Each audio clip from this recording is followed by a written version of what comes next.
আমাদের বিয়ের কথা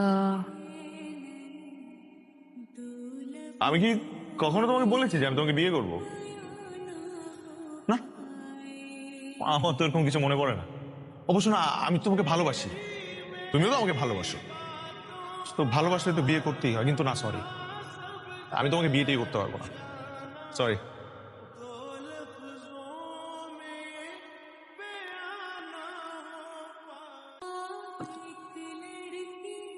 সোহেল, কি বলছো তুমি এসব? কেন? আফসোস হচ্ছে? আফসোস কার উপর হচ্ছে? তোমার উপর না আমার উপর? না, যদি আফসোস করেই থাকো তাহলে তোমার উপর করো।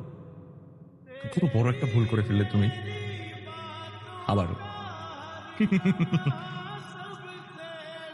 আহ,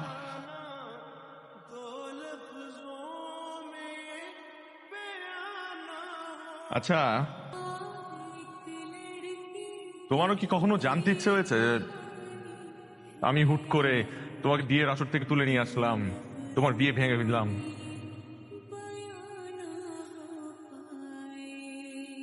এইসব কিছুতে আমার স্বার্থটা কি? অবশ্যই স্বার্থ আছে, স্বার্থ ছাড়া মানুষ বাঁচে না।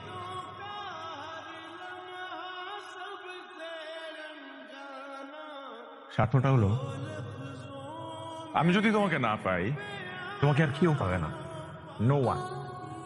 আবার আমি তোমাকে বিয়েও করবো না। হুম। Sohel, shut up! You shut up!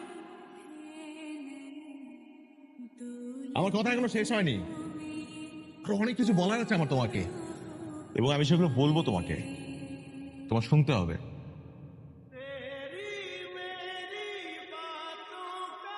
তুমি আমাকে কতবার ফেরাতে চেয়েছো?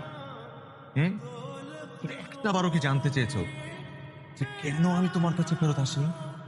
ওয়াই? স্টুপিড ইডিয়েট গার্ল, একটা বারের জন্য কারণটা জানতে চাও না? কারণটা তোমার বাবা। Yes, your dad.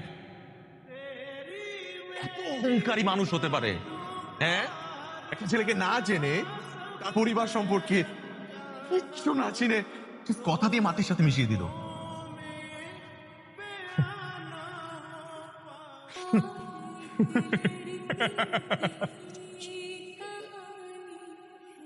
আমি যা চেয়েছিলাম তোমার বাবাকে একটা শিক্ষা দিতে, একটা শিক্ষা।